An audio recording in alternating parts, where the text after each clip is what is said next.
जीवलक 24 भगवान की देवादेव मूलने 1008 बाल ब्रह्मचारी पार्श्वनाथ भगवान की देवादेव मूलने 1008 कुंतुनाथ भगवान की देवादेव मूलने 1008 बाल ब्रह्मचारी मदीनाथ भगवान की सिद्धांत शास्त्र की 20 फीसदी के प्रथमाचार्य चक्रवर्ती समाधि सम्राट गुरुनाम गुरु आचार्य शांति सागर जी महाराज की संत शिरोमणि आचार्य गुरु श्री विद्यासागर जी महाराज की प्रातस्मरणीय शांत मूर्ति वास्य रत्नाकराचार्य गुरु श्री सन्मत सागर जी महाराज की मम दीक्षा गुरु युवा स्मरण कांति रत्नाचार्य गुरु श्री चंद्र सागर जी महाराज की परम पूज्य आचार्य गुरु श्री समय सागर जी महाराज की अहिंसामय विश्व धर्म की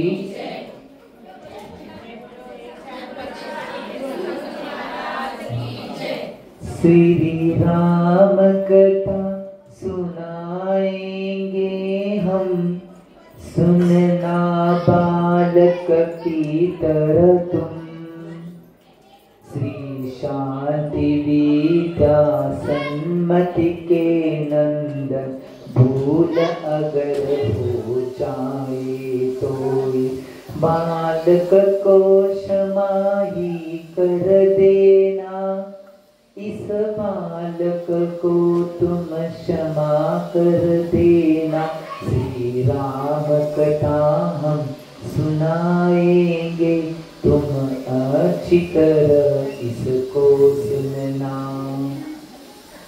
अब श्री राम कथा आचार्य भगवान रवि सेन महाराज जी कृत पद्म पुराण जी या ग्रंथावर आधारित श्री राम कथेचं वाचन आजपासून आपल्या समोर होणार आहे आणि या पहिल्या भागामध्ये काल ज्याप्रमाणे प्रस्तावना केली होती त्या प्रस्तावनाप्रमाणे आजच्या पहिल्या भागामध्ये पहिल्यापासून सुरुवात होत आहे इतिहास की दशरथ या दशरथाच्या मुलगा कोण श्रीराम याच्या जन्माचा उल्लेख आणि जन्माची व्यवस्था याच्यापासून श्रीराम कथेला प्रारंभ होत आहे। असा प्रसंग होता की ज्यावेळी देवेंद्राचं वैभव धारण करणारा जो अत्यंत तेजस्वी असा व्यक्ती जो दशरथ होता तो राज्यसभेमध्ये जिनेंद्र भगवंतांचं कथाकथन करण्यात मग्न होता आणि ते कथाकथन करत असताना ज्यावेळी ते देवेंद्रांच्या समूहानं रचित असलेला जो दशरथ आहे जिनेंद्र भगवंताचं कथाकथन करायला आहे एवढे उज्ज्वल भाव आणि सुंदर भाव होते त्याच वेळी एक अशी घटना घडते आणि त्या घटनेमध्ये जो देवेंद्रांना धारण करणारा व्यक्ती आहे ज्याला आपण नारद या उपाध्याने उपेक्षित करतो तो नारद त्या कथाकथनाच्या राज्यसभेमध्ये उपस्थित होतो आणि कथाकथन चालू आहे त्यावेळी कथाकथन चालू असताना ज्यावेळी कथाकथन चालू होतो तो कथाकथन करत होता परंतु त्याच वेळी तो नारद तिथं पोहोचल्यानंतर दशरथ आपलं कथाकथन बंद करतोय आणि नारदांना त्यांच्या व्यवहार अपेक्षेनं नमस्कार करून तो उच्च सिंहासन देतोय आणि तो म्हणतोय की आमच्याकडे आता येणं कसं करायचं। नारदाला हे विचारल्यानंतर नारद जी दशरथाकडे बघतात आणि हसून दशरथाला एक बातमी देतात की दशरथ आज या राज्यसभेमध्ये माझं येण्याचं कारण असं झालंय त्याचं मूळ कारण काय असेल की ज्यावेळी तुम्ही जिनेंद्रांचं कथाकथन तुम्ही करत होता आणि त्याच वेळी मी पोहोचलो की जिनेंद्राचे जे गुण होते ती गुणांचं कथन करत असताना माझ्या कानावर ज्यावेळी जिनेंद्र भगवंतांची कथाकथनाची वाक्य पडत होते शब्द पडत होते त्यावेळी निश्चित रूपानं माझ्या मनामध्ये एक आघात झाला होता की मी इथं ज्या कारणासाठी आलो ते कारण मी पुढे करू का नको। आता तुम्हाला माहित असेल किंवा आपल्या सगळ्यांना माहिती आहे की या कथाकथनाचं पहिलं पात्र आपल्या समोर उपस्थित झाले दशरथ आणि नारद.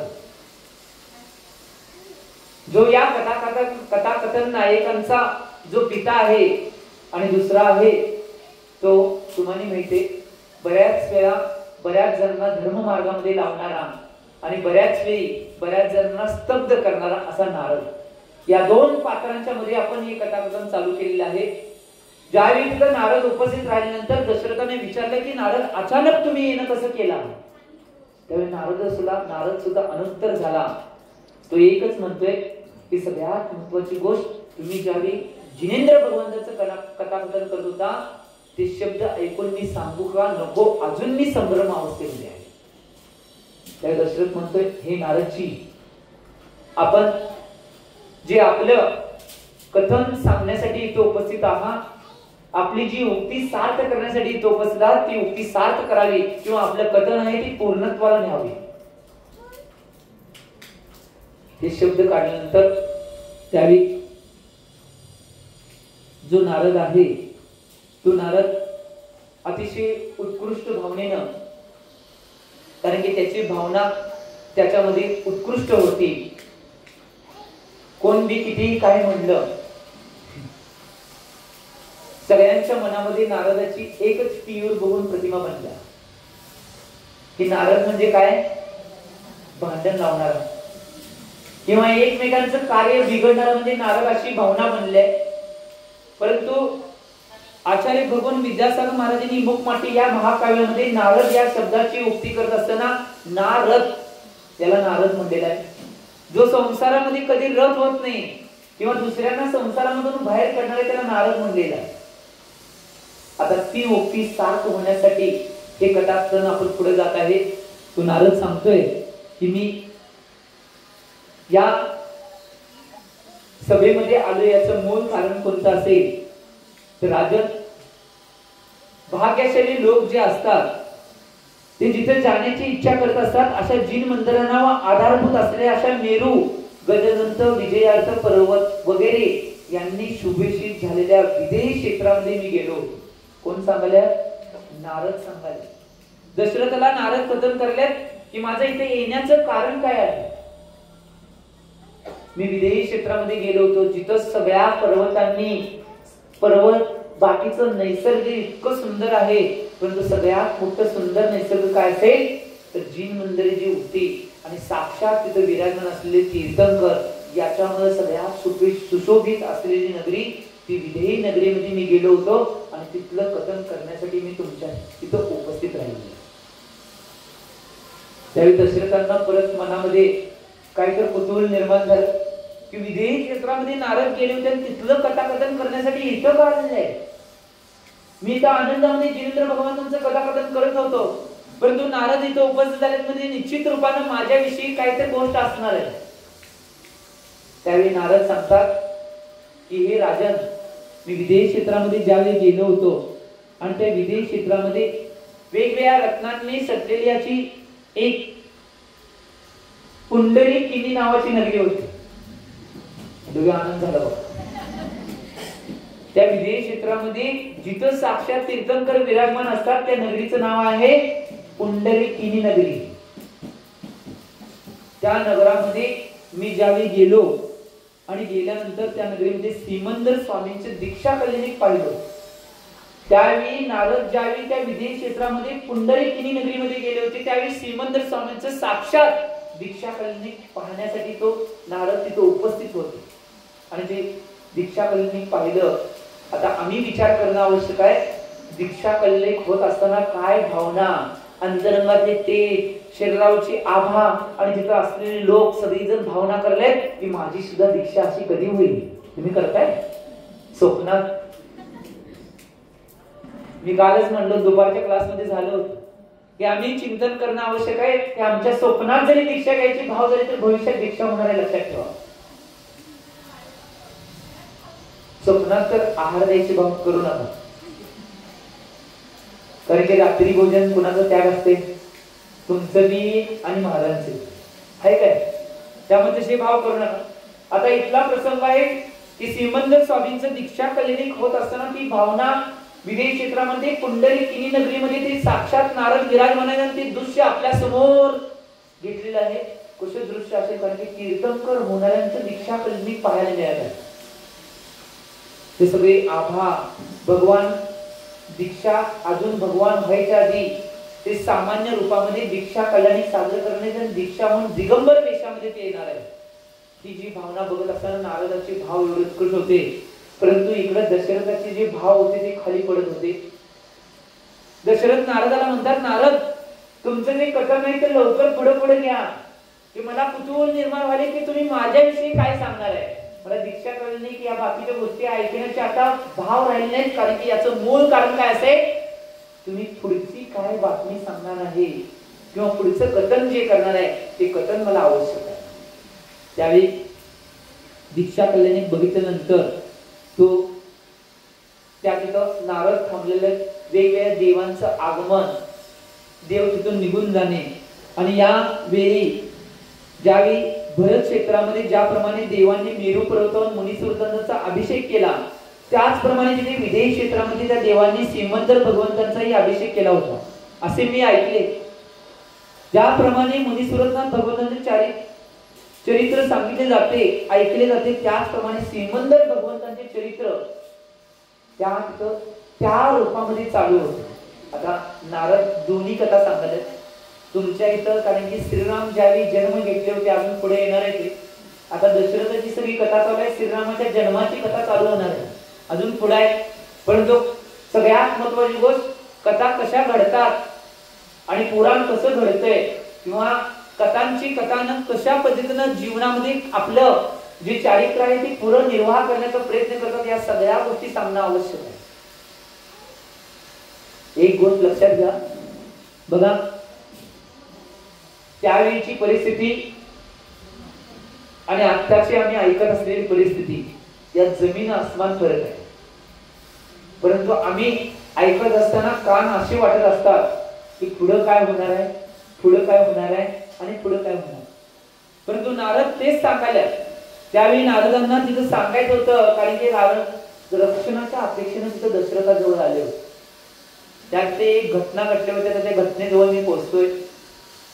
ज्यावेळी नारदांनी सांगितलं की ज्यावेळी तिथं सगळे देव येत होते, सगळ्या वेगवेगळ्या भवनामध्ये चैत्यालयामध्ये सगळी व्यवस्था चालू होती आणि सगळ्या व्यवस्था चालू असताना सगळ्या मंदिरामध्ये सगळी मंदिरे सजवली जात होती, सगळे गल्ली चौक सगळ्या गोष्टी सजवल्या जात होत्या, सगळ्यांची घरं महल सगळी सजवली जात होती. आणि ती सजवण्याची तुम्ही जे आता कल्चर फुलं असतील बाकीच्या गोष्टी असतील त्यातून सगळं सजवत आहे, परंतु तिथं सगळं सजवलं जात होते हिरे माणिक मोत्यानं सजवलं जात होतं, कारण की साक्षात तीर्थंकरांचं कल्याण साजरं होतं. ते रत्न माणिक मोती बघत असताना केवढा झगझगाट आणि कुठल्या गोष्टी असतील या बघताना सगळ्यांच्या मनामध्ये कुतूहल निर्माण आहे, कसं असेल तिथलं वैभव. आता वैभवामध्ये सुद्धा काय काय वेळेला अशा गोष्टी पडतात की त्या वैभवामध्ये सुद्धा निश्चित रूपाने वैभव बघताना सुद्धा अंधार पडल्यासारखा दिसतो. पुढे तीच गोष्ट येणार आहे.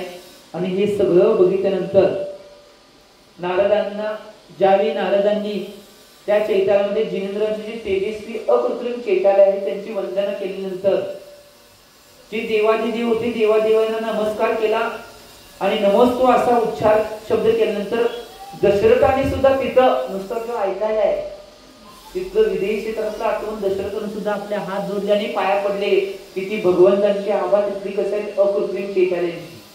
श्रीमंत स्वामींची आभा कसे असेल म्हणून त्या दशरथाने सुद्धा हात जोडले.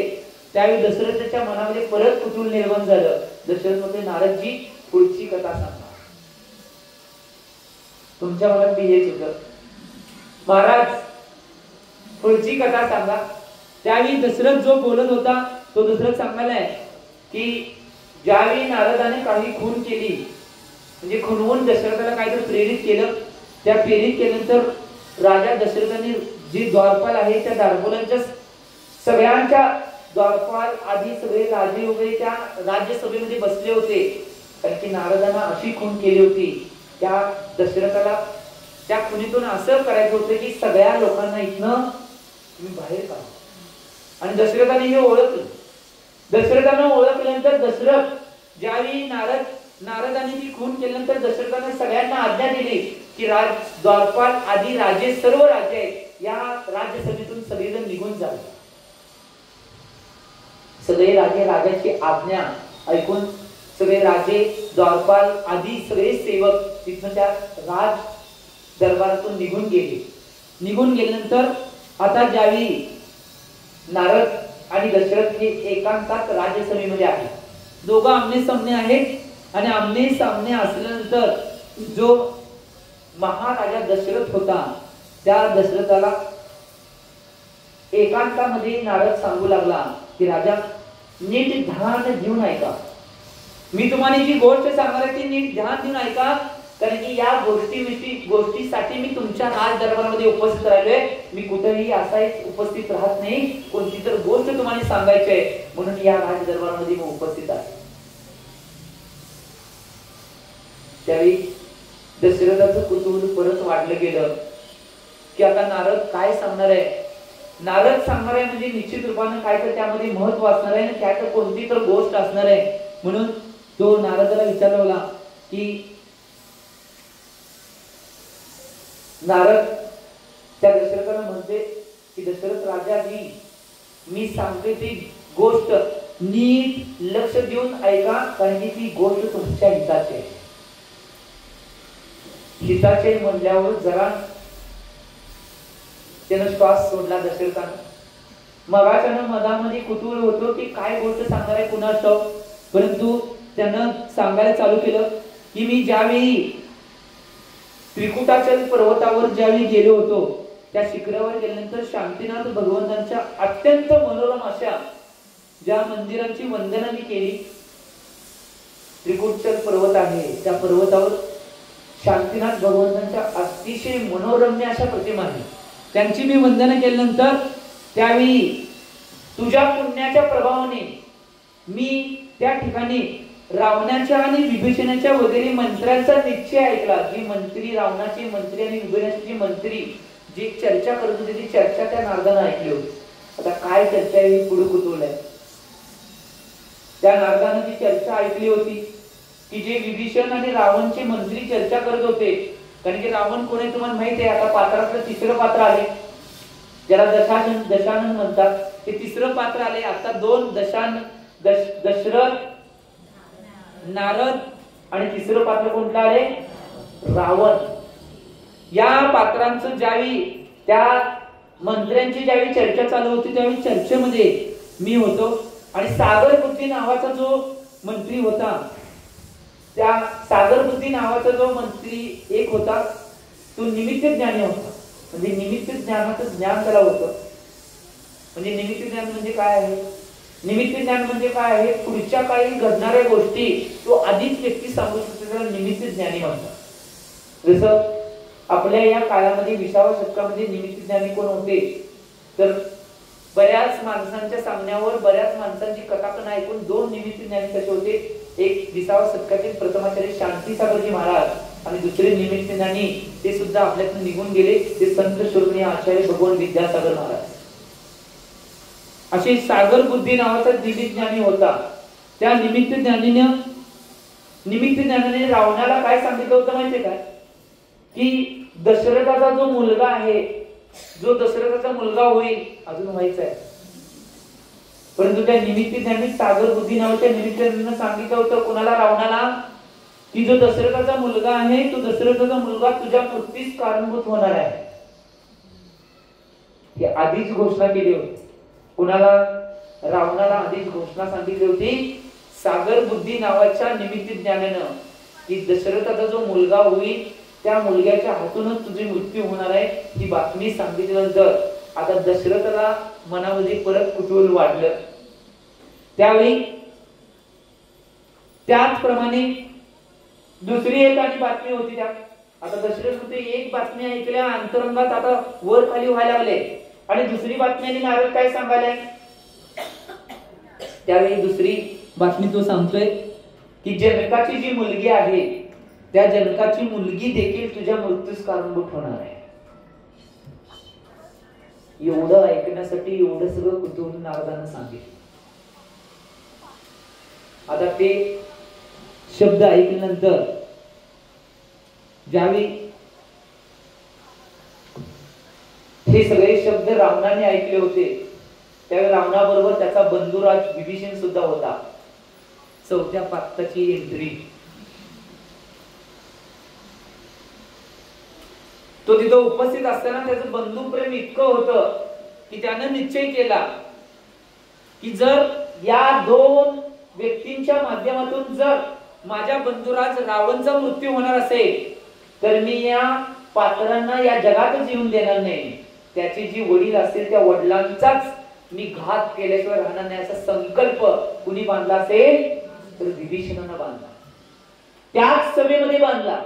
आता परत आणि दशरथाचं कुतूहल वाढलं.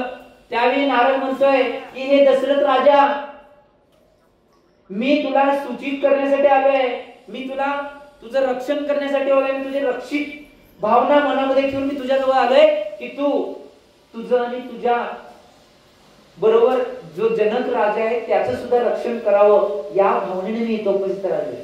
त्यावेळी दशरथ राजा त्या नारदाचे परत धन्यवाद मानतोय, त्यांच्या चरणी नतमस्तक होतोय आणि म्हणतोय की हे नारद मुनी, तुम्ही इथं जर आला नसता तर खरोखर आमच्यावर वेगळेच काही संकट ओढवले असते आणि तुमचे उपकार मी माझ्या जीवनामध्ये कधीही विसरणार नाही. त्यांना परत प्रणाम करतोय. त्यावेळी त्यानंतर तो काय करतोय, नारदाला एक परत गोष्ट विचारतोय दशरथ राजा की नारदा मला एक सांग, विभीषणानं जो संकल्प बांधलाय तो कशा पद्धतीचा बांधलाय? तो विभीषणानं संकल्प बांधलाय तो अशा पद्धतीने नारद सांगतोय की जोपर्यंत दोन्ही राजांना मी ठार मारत नाही तोपर्यंत मी या पृथ्वी तलावर शांत बसणार नाही असा संकल्प त्या विभीषणानं बांधला. आता हे ऐकल्यानंतर परत जनका दशरथाच्या मनामध्ये आणि कुतूहल वाढतंय. वाढल्यानंतर तो जो दशरथ घाबरलेल्या अवस्थेमध्ये होता त्यावेळी नारद म्हणतोय की हे दशरथ राजा, तुला घाबरण्याची काही आवश्यकता नाही, कारण की तो असल्या तसल्या कुळामध्ये जन्मलेला नाही. ज्या कुळामध्ये साक्षात प्रथम तीर्थंकर ऋषभदेवानी जन्म घेतलेला आहे त्या कुळामध्ये म्हणजे इक्ष्वाकु कुळामध्ये जो क्षत्रिय वंश आहे त्या इक्ष्वाकु कुळामध्ये आणि क्षत्रिय वंशामध्ये तो जन्मला आहे. तुला घाबरण्याची आवश्यकता नाही. फक्त मी तुला सांगण्यास आलोय, आता विभीषण इकडे तिकडे एवढा क्रोधी होऊन फिरायलाय, त्याच्या तावडीतून तो वाचून राहा. तुझा कुल आणि तुझा वंश भविष्यामध्ये पूर्ण जगामध्ये राज केल्याशिवाय राहणार नाही. ही नारद आपल्या तोंडातून एवढी वाणी करतोय. केल्यानंतर दशरथ त्या नारदाचे परत आणि आभार मानतोय आणि एक ज्यावेळी हे विचारल्यानंतर परत नारदांनी जाता जाता आणि काहीतरी सूचना करून जातोय दशरथाला. कधी संपत नाही. जसं महिलांच्या चर्चा असतात तसं नारदाच्या चर्चा असतात. नारद एक एक काहीतरी काढत आणि सांगत बसलाय. परत सांगतोय की आता विभीषणानं पूर्ण सगळीकडं त्यांची गुप्तचर जे आहेत ते गुप्त वेशामध्ये आहेत, ते कोणाला ओळख नाहीत अशा पद्धतीने सगळ्या पृथ्वीवर त्यांची गुप्तचर फिरत आहेत कोणाला दशरथाला आणि जनकाला ओळखायला. कारण की त्यांनी संकल्प केलाय दोघांची मृत्यू झाल्याशिवाय मी ग बसणार नाही. एक गोष्ट लक्षात घ्या, आजपर्यंत या पात्राला म्हणजे नारद या पात्राला आपण कायम भांडणं लावणारा किंवा एकमेकांच्या तेढ निर्माण करणारा म्हणून समजत होतो.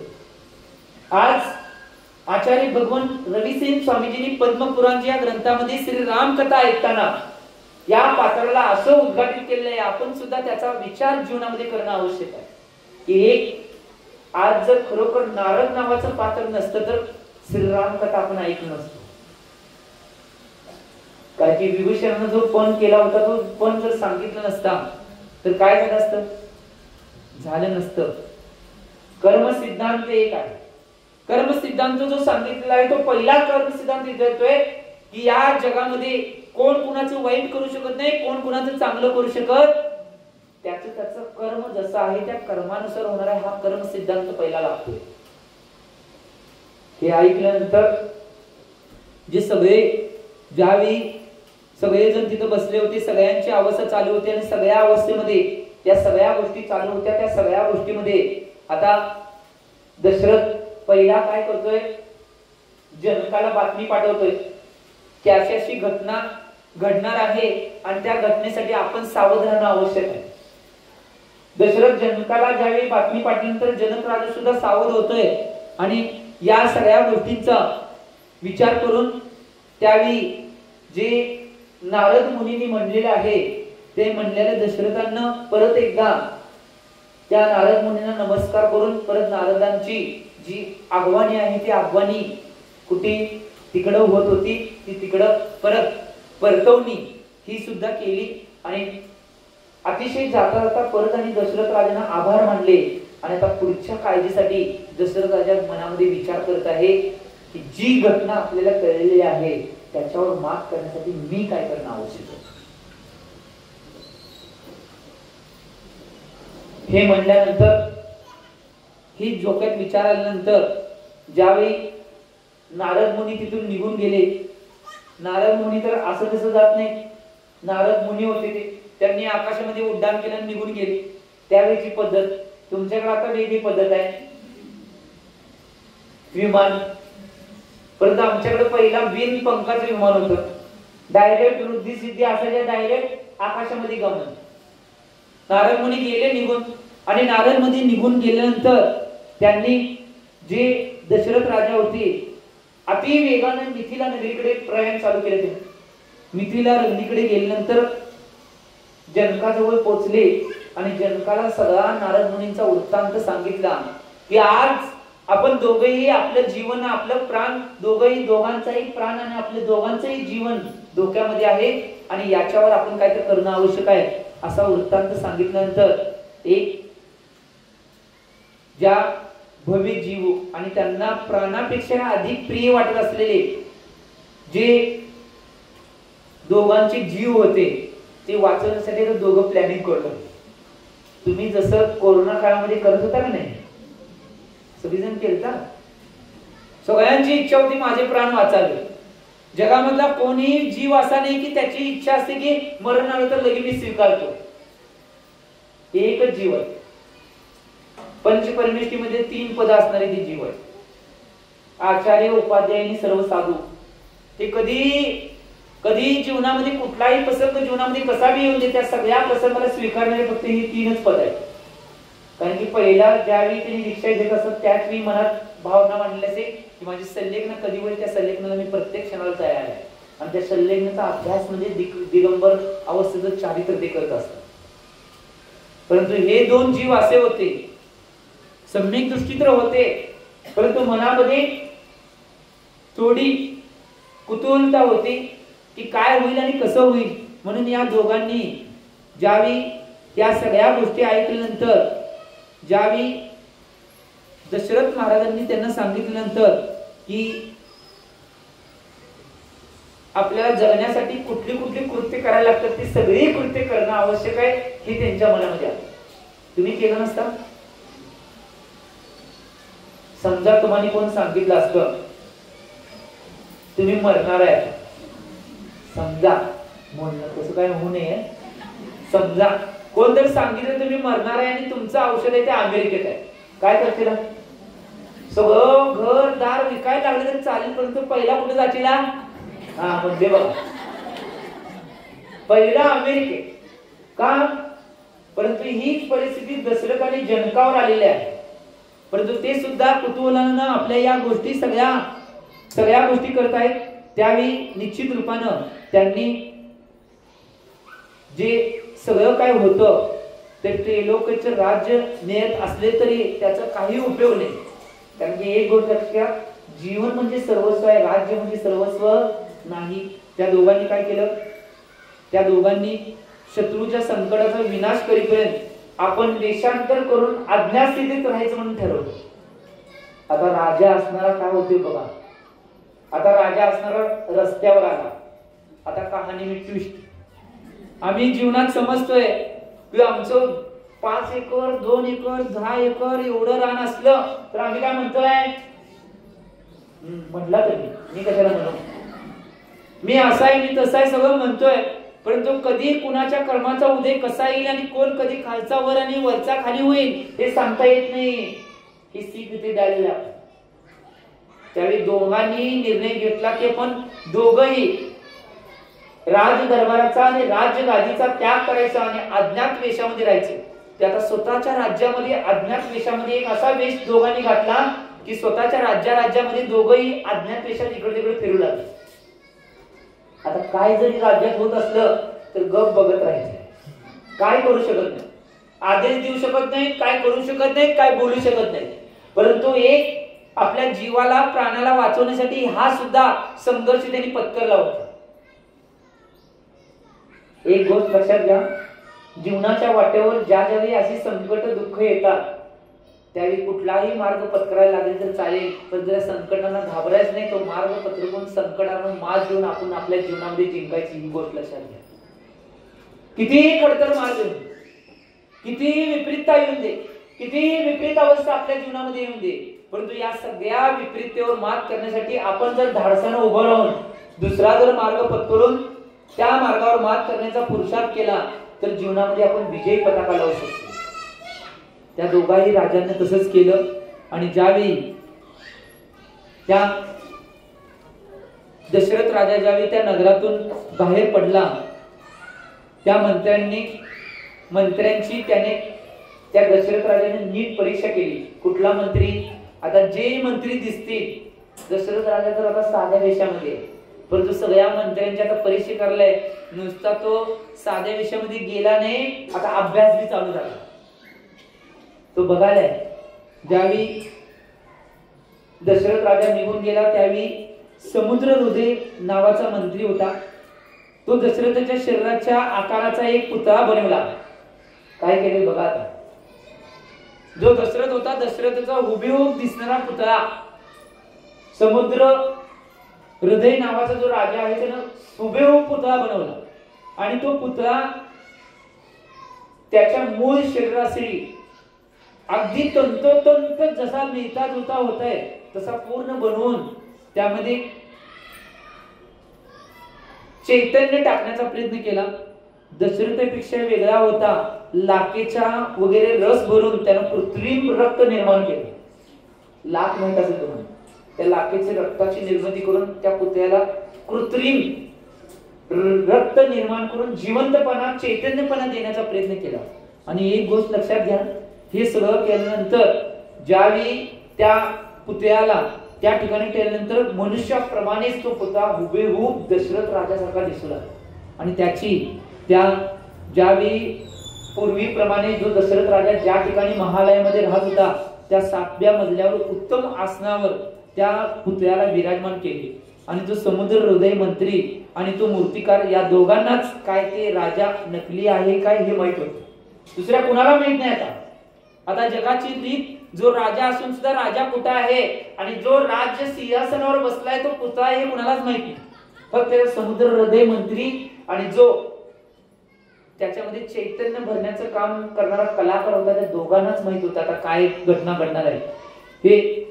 आणि त्यावेळी काय झालं, जो पुतळा होता त्या पुतळ्याकडे पाहून त्याचे खरे खोटे पणाविषयी कधी कुणा सगळ्यांच्या मनामध्ये भ्रम निर्माण व्हायला लागला. परंतु त्या मंत्र्याला आणि त्या मूर्तिकाराला एवढंच माहित होतं, ज्यावेळी जनकाच्या बाबतीत सुद्धा अशी व्यवस्था निर्माण केली. आता दशरथाचं झालं, जनकाची बी व्यवस्था अशीच निर्माण केली. आणि निर्माण केल्यानंतर त्यावेळी ज्यावेळी ती सगळी व्यवस्था निर्माण केल्यानंतर ज्या ठिकाणी त्यांचे पुतळे ते राजा बसायचे त्या ठिकाणी त्या पुतळ्याची व्यवस्था निर्माण केली. निर्माण केल्यानंतर काय झालं माहिती काय, ज्यावेळी ते तिथं ठेवले आणि सामान्य माणसं ज्यावेळी तिथे भेटायला येणार त्यावेळी राजा जी अवस्था करत होते त्या मंत्र्याच्या निमित्तातून ती अवस्था त्या पुतळ्याची निर्माण त्यांनी केली. आणि सगळ्या राज्यातल्या नगरातल्या सगळ्या सेवकांना, सगळ्या जे त्यांचे राजे आहेत त्यांचे सेवक आहेत आणि नगरातले सगळे लोक आहेत त्या लोकांना भासू लागले की हेच आमचे राजे आहेत आणि राज्य करत आहेत. परंतु तिथनं पुतळा कधी उठला नाही. तरी सुद्धा सगळ्या माणसांना त्यांनी भासवून दिलं की खरोखर जनक राजा आणि दशरथ राजा हेच आहेत, हे गादीवर सिंहासनावर बसलेत ते. त्यावेळी विभीषणाच्या गुप्तचरांना ते दोघं दशरथ आणि जनक जिथे जिथे आहेत असे समजले. की या राज्यसभेवर दशरथ बसलाय, या राज्यसभेवर जनक बसलाय, हे विभीषणाच्या गुप्तरांनी हेरलं आणि विभीषणाला बातमी दिली. तिथे समजल्या तिथे रावणाच्या ते धाकट्या भावाने विभीषणाने अनेक वधिक पुरुष म्हणजे मारेकरी, त्याला वधिक पुरुष म्हणतात, ही शास्त्राची भाषा आहे. वधिक पुरुष म्हणजे मारेकरी ते पाठवले आणि हातामध्ये शस्त्र धारण केलेले जे मारेकरी होते ते क्रूर मारेकरी आपले शरीर कुणालाही न दिसू देता रात्रंदिवस त्या नगरामध्ये इकडे तिकडे फिरू लागले. ते आपले शरीर दिसत नव्हते, त्यांनी सगळ्या आपल्या जवळ असलेल्या कलांचा वापर करून कुणाला शरीर दिसतं इकडे तिकडे हातामध्ये हात्यार घेऊन फिरू लागले आणि फिरत असता त्यांचे जे डोळे चंचल बनून इकडे तिकडे पाहत होते, पण शक्ती कमी पडल्यामुळे ते महालयात प्रवेश करू शकत नव्हते. त्यांची शक्ती कमी पडली. महालय अशी व्यवस्था होती, जे राज्याचे राजा असतात तिथे पोहोचण्याची कुणाची हिंमत होत नाही. परंतु तरी सुद्धा यांनी सगळा प्रयत्न पुरुषार्थ केला आणि त्यांनी विलंब होत होता म्हणून काय केलं माहिती का, त्यांनी स्वतः विभीषणला बातमी दिली की आम्ही किती प्रयत्न केला तर त्या महालयात पोहोचू शकलो नाही, जिथं राजा आहे, जिथं दशरथ आणि जनक राजा जिथं आहे तिथं आम्ही पोहोचू शकत नाही असं विभीषणाला बातमी दिली. विभीषण स्वतः तिथं आला. स्वतः आल्यानंतर विभीषणाने काय केलं माहिती का, तो स्वतः तिथं आल्यानंतर गीताच्या आवाजाने त्यानं दशरथाचा पत्ता लावला. गीताचा आवाज म्हणजे गाण्याचे आवाज काढले आणि त्याने शोध लावला की जो दशरथ राजा कुठे आहे. निशंक होऊन त्या राजमहालात त्यानं प्रवेश केला, कारण की विभीषणाकडे सुद्धा बऱ्याच काही रिद्धी सिद्धी होत्या. त्या रिद्धी सिद्धीच्या माध्यमातून निशंक होऊन त्या महालयात प्रवेश केला आणि प्रवेश केल्यानंतर अंतपुरामध्ये असलेल्या दशरथास त्यांनी स्पष्टपणे पाहिलं. त्यानं स्वतः पाहिलं की विभीषण तिथंच त्या सिंहासनावर आसनावर बसलेला आहे. हे पाहिल्यानंतर त्याने विद्युत विलसित नावाच्या विद्याधरास प्रेरणा दिली. स्वतः गेला नाही. विद्युत विलसित नावाचा जो विद्याधर आहे त्या विद्याधराला प्रेरणा दिली आणि त्यानं दशरथाचे मस्तक कापून मोठ्या आनंदाने आपल्या स्वामीस विभीषणास दाखवले. तो विद्याधर गेला आणि विद्याधरानं गेल्याने शस्त्रानं त्या दशरथाचं ते मुंडकं कापलं आणि आपल्या स्वामी जवळ आणून दिलं. आता तुम्हाला काय वाटत झाले, कारण की आधी सगळं ऐकून आलं. पहिला न सांगता तुम्हाला वाटलं असं तर त्या दशरथाचं मुंडकं कापले, तुम्हाला मनामध्ये भावना अशी झाली असं कसं काय. परंतु आता तुम्हाला काय वाटत, तुम्ही सगळं ऐकून काय काय चालायचे त्याला कथा म्हणतात. त्यावेळी हे दिल्यानंतर तो स्वतः हातामध्ये दिल्यानंतर, ज्यावेळी दिल्यानंतर ते मस्तक दिल्यानंतर तो अतिशय आनंदानं त्यानं त्या अंतपुरामध्ये उत्पन्न झालेला रडण्याचा आवाज ऐकला. आता तिथं बरेच जण होते, ते सगळ्यांनी जनकाचं ते शरीर फक्त मुंडकं उडून गेलेलं आणि शरीर तसंच रक्ताच्या थरामध्ये पडलेलं आहे हे बघितल्यानंतर सगळेजण जोर जोरात रडायला चालू केले, आमचा राजा निघून गेले म्हणून. तुम्हाला माहितीये कसं रडतात, सगळं माहिती. आमच्या भागातली पद्धत वेगळी आहे, राजा आवाज धन्या आवाज हे काय रडले. आता आपल्या भागात नवीन एक पद्धत चालू काय ठिकाणी गावामध्ये नाही भाड्याने माणसं आणलं. होय खरंच की तुमच्या इथे इचलकरंजी नावाचं शहर आहे, तिथं जर आपल्या समाजामध्ये कोण मेले तर नाही 2000 रुपये भाडं आहे. त्यावेळी सांगोले आता वाढला असेल, आता एवढं झालं असेल. माणसं भाड्याने त्यांनी नुसतं जातात चालत, ती रडणारी भाड्याने आणलेली माणसं रडत असतात. होय खरंच आहे, ते आमचं प्रेम असं झालं. परंतु तिथं आपला राजा निघून गेल्यानंतर एवढं कुतूहल निर्माण झालं होतं, एवढे सगळेजण ढसाढसा रडत होते, कारण की आमच्या राज्याचा राजा निघून गेलेला आहे. हे सगळे आवाज ऐकल्यानंतर जो दशरथाचे मस्तक तो घेऊन गेला होता त्याने ते दशरथाचे मस्तक समुद्रामध्ये फेकून दिला आणि जनकाच्या बाबतीत त्यांनी तशीच निर्दयी क्रिया केली. कोण विभीषणानं तसंच निर्दयी क्रिया जनकाच्या बाबतीत सुद्धा केली. परंतु जनकाच्या बाबतीत केल्यानंतर त्यानंतर भावाविषयीच्या प्रेमाने युक्त असलेल्या विभीषणाने स्वतः कृत्य मांडलं. मी भावावर माझं एवढं प्रेम आहे आणि भावाच्या प्रेमासाठी मी दोघा व्यक्तींचं काय केला, मृत्यू केला.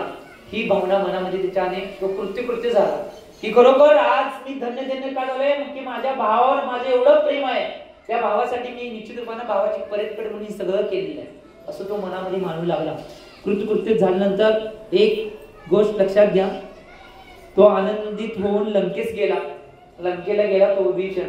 गेल्यानंतर दशरथाच्या परिसरातील लोकांनी मोठा शोक केला, पण जेव्हा त्यांना समजले की मारला गेला तो पुतळा आहे, कुणाला आता लंकेत तर बातमी काय गेल्या, दशरथ आणि जनक मेला, परंतु थोड्या दिवसांनी इतर रडणारे जे शोक करणारे व्यक्ती आहेत त्या सगळ्या व्यक्तींना काय वाटलं, काय कळलं की जो मारला गेला आहे तो मारला गेलेला दशरथ राजा आणि जनक राजा नाही तर त्यांचे पुतळे मारले गेले आहेत। हे कळल्यानंतर जे सगळे नगरवासी आहेत, राजे आहेत, सेवक आहेत, त्यांना अक्षरशः धक्का बसला, ही घटना अशी कशी काय घडली। त्यावेळी त्यांना धैर्य प्राप्त झाले आणि इकडे विभीषणने काय केले, आपल्या नगरात जाऊन अशुभ कर्माच्या शांतीसाठी उत्सवपूर्वक दान पूजा वगैरे काम केली। कुणी का केलं माहिती का, त्यानं भाव काय केले, मी 2 व्यक्तींची हत्या केलेली आहे म्हणून दान पूजा सगळ्या नगरामध्ये सगळ्यांना दान वाटलं, पूजा घातली, का माझं पाप फिटून दे म्हणून। एक गोष्ट लक्षात घ्या, इथं मोठे एक तत्व प्राप्त होते। आम्ही जीवनामध्ये लक्ष घेणं आवश्यक आहे की जीवनामध्ये अशी कोणतीही कृत्य जी आहेत, जी दुष्कृत्य आहे, ती दुष्कृत्य आहे, ते दुष्कृत्याचं पाप हे फेडावं लागणारच आहे, ही गोष्ट लक्षात घ्या। परंतु त्याने दान पूजा केली ती पाप कृत्य फिटून जावी म्हणून, परंतु दान आणि पूजा करून पाप कृत्य फिटून जाणार नाही, तर दान पूजा केल्यामुळे तुमच्या काही कर्माची निर्जरा होईल, पूजेमुळे पुण्याची प्राप्ती होईल, परंतु ते फिटणार आहे, ते केव्हा फिटणार आहे, तुम्ही ज्यावेळी साधना करणार आहे त्याच वेळी फिटणार आहे, अध्ययन करणार आहे त्याच वेळी फिटणार आहे, किंवा आचार्य भगवंत साधारण अवस्थेमध्ये तुमची जी अवस्था सांगतात त्याच वेळी फिटणार आहे, ही गोष्ट लक्षात घ्या। हे झाल्यानंतर ज्यावेळी विभीषणाचे मन शांत झाले त्यावेळी कर्माच्या विचित्रतेमुळे त्याच्या मनात पश्चाताप उत्पन्न झाला आणि तो विचार करू लागला की खोट्या भीतीमुळे मी विनाकारण पृथ्वीवर विचरण करणाऱ्या त्या राजांना ठार मारले। कोण करलाय, त्याला पश्चाताप झाला बघा, विभीषणला। आम्हाला बी असंच होते, क्रिया केल्यावर पश्चाताप करून काय उपयोग नाही, परंतु त्या विभीषण सुद्धा क्रिया झाल्यानंतर पश्चाताप बोलला की विनाकारण ते राजे विचरण पृथ्वी तलावर करत होते, मी त्यांना ठार मारलं, असा पश्चाताप त्याला मनामध्ये येऊ लागलं। त्याचं मन स्वतःला खाऊ लागलं की मी हे कुकृत्य केलेलं आहे, आणि म्हणून तो ज्यावेळी मनात भाव केला त्यावेळी त्यानं मनात भावना एवढी दुःखी भावना त्याच्या मनामध्ये झाली, कारण की त्या राहून राजांना मी मारले असे भाव त्याच्या मनामध्ये वाढले, आणि त्याच्या पुढे जाऊन तो काय म्हणालाय, माझी भावना भविष्यामध्ये आत्मकल्याण करण्याची आहे, परंतु आज मी हे कृत्य केले, माझं भविष्यात कल्याण होईल की नाही अशी भावना त्याच्या मनात येऊ लागली। आता मी हे कृत्य केले, भविष्यात माझी कल्याणाची भावना आहे, माझं कल्याण होईल की नाही तुमच्या मनामध्ये कधी येते। एक जीवनात गोष्ट लक्षात घ्या, धर्माच्या मार्गामध्ये यायचं असेल, धर्म करायचा असेल, धर्माच्या क्रिया करायच्या असेल, तर सगळ्यात महत्वाची बाब तुमच्या जीवनात काय असणं आवश्यक आहे, पाप भीरुता। ज्यावेळी आम्ही कुकृत्य करणार आहे किंवा पाप करणार आहे त्या पापाची भीती आम्हाला वाटायला पाहिजे। आम्हाला बापाची भीती वाटते परंतु पापाची भीती वाटत नाही, म्हणजे बघा मी वाटायला पाहिजे म्हणून सांगायला नाही म्हणत, सहज स्वीकार नाही। एक गोष्ट लक्षात घ्या, जीवन जगत असताना ज्या जीवनाच्या वेगळ्या वळणावर आम्ही आहे, त्या प्रत्येक वळणावर ज्यावेळी आम्ही कुकृत्य करणार आहे किंवा पाप करणार आहे त्या प्रत्येक क्षणाला आमचं अंतरंग द्रवित व्हायला पाहिजे की मी कुकृत्य किंवा पाप केलेलं आहे, त्यावेळी आमच्या अंतरंगात भीरुता वाटायला पाहिजे की या पापाचं फल मला काय मिळेल, मी कसं करायला पाहिजे, हे पाप कसं फेडायला पाहिजे, अशी ज्यावेळी भावना येईल त्यावेळी तुमचा धर्मामध्ये प्रवेश होईल। मी एक उदाहरण सांगतो, ज्यावेळी 2012 साली मी चातुर्मासला ऐलक अवस्थेमध्ये उपरीमध्ये होतो, भावना किती मुलांची चांगली होऊ शकते मी हे सांगावी, त्या उदाहरणावरून सांगायले। ज्यावेळी विभीषणला असं वाटलंय, ज्यावेळी मी तिथं होतो त्यावेळी तिथे एक पाठशाळेची मॅडम आहे, चोल्ले मॅडम, त्यांची पुतणी आहे, ती पाठशाळेत येत होती, तिचं नाव बी नाव आठवणं मला, आठवण तेव्हा नाव सांगतो, परंतु ती छोटी होती। ज्यावेळी ती छोटी होती, बालवाडीला होती, आणि बालवाडीला असताना नाही पाठशाळेत एक दिवस काय झालं माहिती काय, जरा मुलांना मुलींना आमच्या जास्त समजावून सांगून मॅडमने सांगितलं होतं लई दंगा करतात. आणि आमची त्यात श्रावणी नाव, श्रावणी झोल्ले. तर ती श्रावणी जास्त हे करत होती म्हणून काय तर जरा तुमच्या शैलीमध्ये जास्त हे करून त्यांना समजावून सांगावून सांगितलं होतं. मग मी एवढं समजावून सांगितलं असं करायचं नसते, तसं करायचं नसते, तसं करायचं नसते, आणि असलं सगळं केला तर तुम्ही नरकात जाताय असं म्हणलो, समजावून सांगितलं. आणि काय झालं म्हणजे ते ऐकून पाठशाळेचे बोध घेऊन ती नाही मुलगी घरात गेली श्रावणी. आणि घरात गेल्यानंतर दुसऱ्या दिवशी सकाळी त्या दिवशी लगेच जाऊन झोपली. आणि सकाळी उठल्यानंतर ज्यावेळी सगळ्या क्रिया करत होती, क्रिया करताना एकदमच जोर जोरात बघण्यापासून रडायला चालू केली. सगळं घर गोळा झालं. अगं श्रावणी काय झालं, रडायला. त्यावेळी ते जोर जोरात नाचून रडायला, मी नरकात जाणार आहे, मी नरकात जाणार आहे, नरकात जाणार आहे. अगं काय झालं, माझ्या पायाखाली एक मुंगी आली, ती मेली म्हणून मी नरकात. खरोखर सांगायचं त्या मुलगीचं कौतुक करण्यासारखं आहे. एवढी छोटी मुलगी असून सुद्धा तिला बोध मिळाला की कुठल्याही पापाचं कुकृत्य किंवा कुठलंही कुकृत्य केलं तर त्याची शिक्षा मला भोगावी लागणार आहे हे तिने समजून घेतलं होतं म्हणून ती रडत होती. आम्ही कधीच समजून घेत नाही, किती काय करून दे आम्ही त्याला समजूनच घेत नाही. आमच्या जीवनात जर पाप क्रिया आणि कुकृत्य झालं तर या सगळ्या क्रिया झाल्यानंतर, या सगळ्या गोष्टी झाल्यानंतर आम्ही त्या गोष्टींना कधीच समजून घेत नाही. ही गोष्ट महत्वाची, समजून घेणं आवश्यक. म्हणून मी म्हणलो धर्मामध्ये प्रवेश करायचा असेल तर पाप भीरू बनणं आवश्यक आहे. आजपासून जरा काय झालं तर त्या पापाचं चिंतन करा. मी हे पाप केले, मला काय भोगावं लागेल याचं चिंतन करा. तुमचं जीवन सुखी बनून जाईल. तुमचं जीवन सुख बनायचं असेल तर आज या रविशेन आचार्यकृत श्री राम कथामध्ये आर्ष काव्यातील विभीषणाने निर्माण केलेल्या संकटाचे वर्णन करणारं पर्व आजच्या दिवशी संपलेलं आहे. आणि उद्याच्या भागामध्ये निश्चित रूपानं आचार्य भगवान रविसेन स्वामीजी या दुसऱ्या भागामध्ये कैकई जी आहे त्या कैकईस वर प्रदान केलेलं दुसरं पर्व उद्याच्या भागामध्ये आचार्य भगवान कथन करणार आहे. एक गोष्ट लक्षात घ्या, आता ते जे पर्व आहे की तुम्हाला कळेल माता काय असते, आई काय असते, हे उद्याच्या भागामध्ये आचार्य भगवान कथित करणार आहे. मातेचं हृदय द्रवित कसं होऊ शकते, ही मातेची काय भावना असते, उद्याच्या पर्वामध्ये आचार्य भगवान कथन करणार आहे. अजून जन्म थोडा आहे.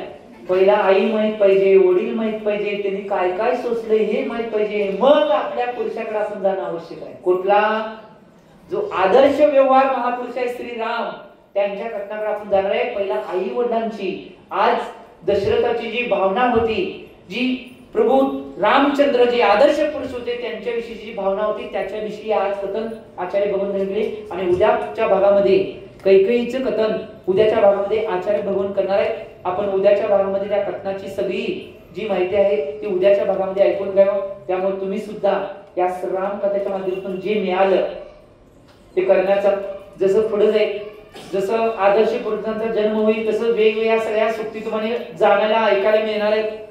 त्या कळल्यानंतर तुम्हाला वाटेल की आज अजून हिरोची एंट्री झाली नाही, परंतु ज्यावेळी सगळ्यांना पिक्चर बघायला कवा आवडतोय, नाटक बघायला कवा आवडतोय, हिरो आणि विलन येते तेव्हा.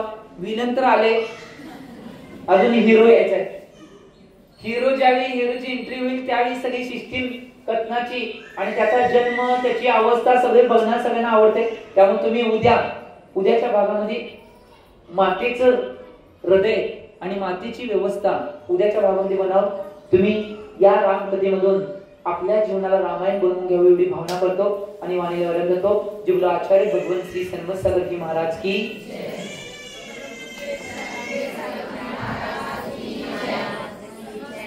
विद्यासागर की गुण आगर की